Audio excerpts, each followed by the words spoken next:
নেতৃবৃন্দ, স্কুলের শিক্ষক মণ্ডলী, ছাত্রছাত্রী ভাই বোনেরা ও আমার শিক্ষক বুলবুল স্যার খুব বিখ্যাত শিক্ষক ছিলেন আমাদের সময়টাতে, তখন তিনি ইয়াং ছিলেন। এবং আমি প্রাক্তন খাজা ইউনুস আলী মেডিকেল কলেজের অধ্যক্ষ সাহেবকে ধন্যবাদ জানাচ্ছি তার সুন্দর বক্তৃতার জন্য।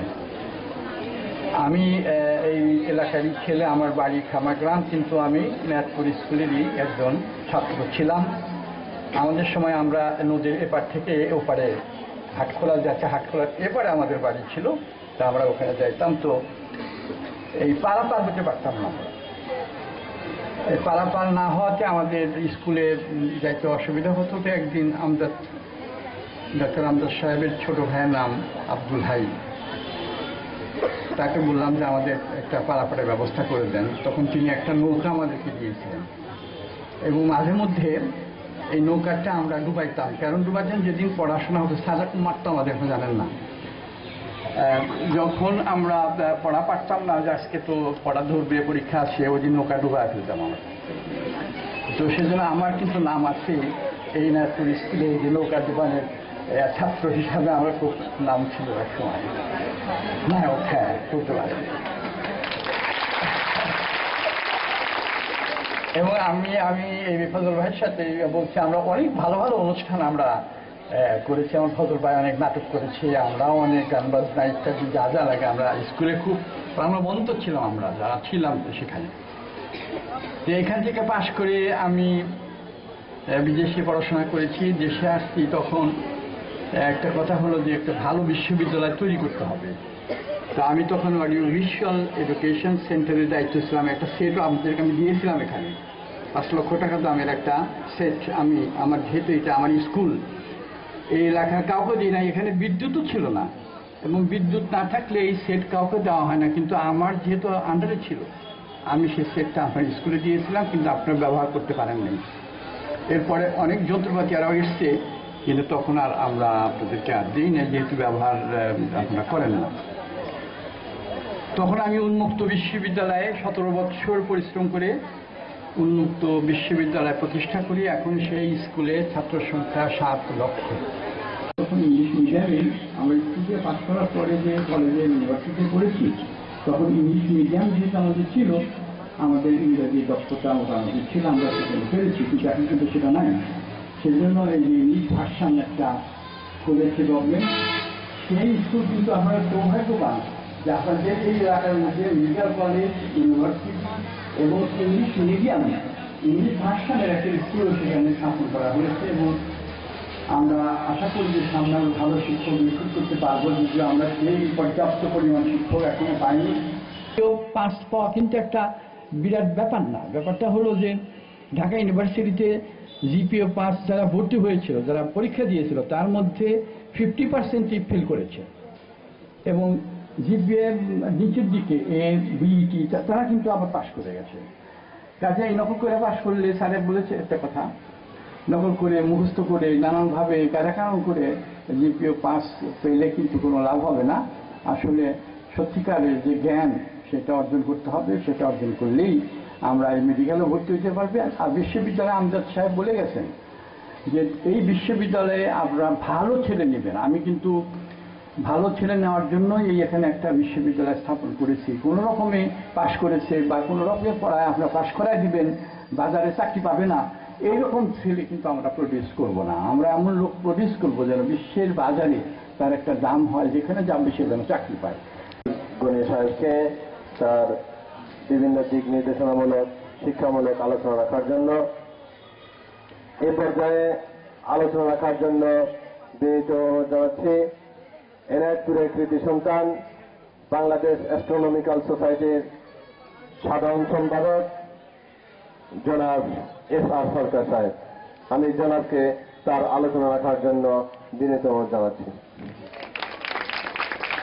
আসসালামু আলাইকুম। আজকে উপস্থিত যে সমস্ত সুবিধার এখানে উপস্থিত আছেন, তাদের নাম উচ্চারণ করা যাচ্ছে না যেহেতু সময় অনেক কম। সকলকে আমি আমার শ্রদ্ধা এবং সালামি জানিয়ে এবং এখানে যে ছাত্রছাত্রী যারা এখানে ভর্তি আছে তাদেরকে আমি স্নেহাশীষ জানিয়ে এই বক্তব্য শুরু করছি। যে বক্তব্য নিয়ে আমরা এখানে এসেছি সেটা হলো আল্লাহ মুজাফফরউদ্দিন তালুকদার সাহেবের কৃতি তর্পণের উপরে কৃতি সন্তান মানে কৃতি ছাত্রছাত্রীদের বৃত্তি প্রদান, সেটি আজকের মূল বক্তব্য। আমার সৌভাগ্য হয়েছিল সর্দার সাহেবের সঙ্গে বহুদিন আমি তার সঙ্গে কাজ করেছি এবং খুব ছেলেবেলা বলা চলে যে আমার যখন বয়স 11 তখন থেকে আমি তার বাড়িতে যেতাম, তার লাইব্রেরি পড়তাম, বই পড়তাম এবং তিনি পত্রিকা পড়তেন রেগুলার, পোস্ট অফিসে আসতেন, পত্রিকা পড়তাম এবং আমি দেখেছি যে বই জন্য তিনি তার সারাটি জীবনকে উৎসর্গ করে দিয়েছেন। এত কালেকশন তার ছিল এবং শেষ জীবনে তিনি একটা বইয়ের দোকান করেছিলেন, মানে তিনি বইয়ের বাইরে জানেন, সারা জীবন তো বইয়ের ভিতরে। এবং আমি তাকে দেখেছি একটা অনন্য প্রতিভা। এবং আজকে যে এই মেহেরপুর হাই স্কুল হয়েছে 1946 সনে, সেই 46 সনে হাই স্কুল করার জন্য যে ড্রাফটটি করা হয়েছিল ইংলিশে, তখন কিন্তু তালুকদার সাহেব সেই ড্রাফটটি করে দিয়েছিলেন। তখন আমাদের গ্রামে ইংলিশ লেখা লোক ছিল না। তো সেদিক থেকে আমরা বলবো যে একজন প্রতীক্ষিত আমাদের শিক্ষা দীক্ষা সব দিক থেকে তার অবদান। এবং আমাদের যে মেডিকেল কলেজে প্রিন্সিপাল সাহেব বলে গেলেন যে তালুকদার নাকি মনে করছে জমি জমা আছে, কিন্তু সত্যি তালুকদার ফ্যামিলি তাদের শিক্ষার জমি জমা আছে। শিক্ষার দিক থেকেই বলবো যে আমরা কিছু স্ট্যাটিস্টিক নিয়েছি, যেটা যে প্রথম গ্র্যাজুয়েট বাংলাদেশে দেখানো হয়, এমন আমাদের গ্রামে হয়, মুজাফর হোসেন তালুকদার, এই খাজা এই মুজাম্মেল হক তালুকদার, মোজাম্মেল হক তালুকদার কিন্তু এই তালুকদার বাড়ি। এবং প্রথম কিন্তু ম্যাট্রিক বলতে গেলে প্রথম দিক থেকে ম্যাট্রিক কিন্তু মুজাফর হোসেন তালুকদার হতে পারতেন, কিন্তু তিনি তার বাবার মৃত্যুর জন্য লেখাপড়া বন্ধ করে দিয়েছিলেন। আর আমাদের এখানে দেখছি যে আরেকজন লোক ছিলেন তালুকদার সাহেবের ভাই শামসুদ্দিন তালুকদার সাহেব, তিনি একজন বিদ্যানুরাগী ছিলেন। এবং আমরা যখন স্কুলে যেতাম না যেতাম বলে স্কুলে গেছিলি কেন, যাই নাই স্কুলে যা, এবং পাড়া গিয়ে লোক ধরে স্কুলে নিয়ে যেতেন উনি, এবং জিজ্ঞেস করতেন যে তুমি স্কুলে পড়ছো কিনা, গার্জেনদের জিজ্ঞেস করতে পারছেন কি স্কুলে পাঠিয়েছো কিনা, এইগুলো। এবং তালুকদার সাহেব যেরকম মুজাফর হোসেন তালুকদার সাহেব একটি লাইব্রেরি করেছিলেন, তেমনি একটি লাইব্রেরি কিন্তু শামসুদ্দিন তালুকদার সাহেব করেছিলেন। সেটি ছিল এই যে এখন যে যিনি বক্তৃতা দিলেন লন্ডন থেকে ডক্টর লুৎফর রহমান, তাদের বাড়িতে সেই লাইব্রেরি তিনি করেছিলেন সেখানে। এবং তার সঙ্গে আরও গ্রামের কয়েকজন লোক ছিলেন, যেমন আমি যে তথ্যটা পেয়েছি তথ্য হলো যে আব্দুল করিম সাহেব।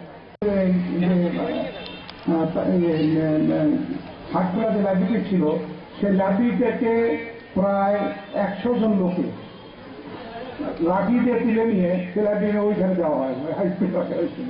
এটা একটা অনন্য ব্যাপার। এবং আরো অনেকে আমরা বলবো যে তার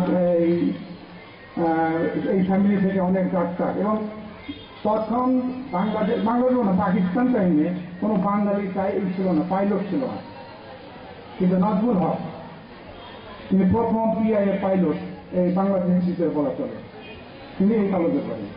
এবং মুজাম্মেল হক তালুকদার ছেলে, এবং নজরুল হক না, নজরুল হকের ছেলে 2 জন ছেলে পাইলট, একজন কাতারিয়ারে কাজ করছে আর একজন কাজ করছে।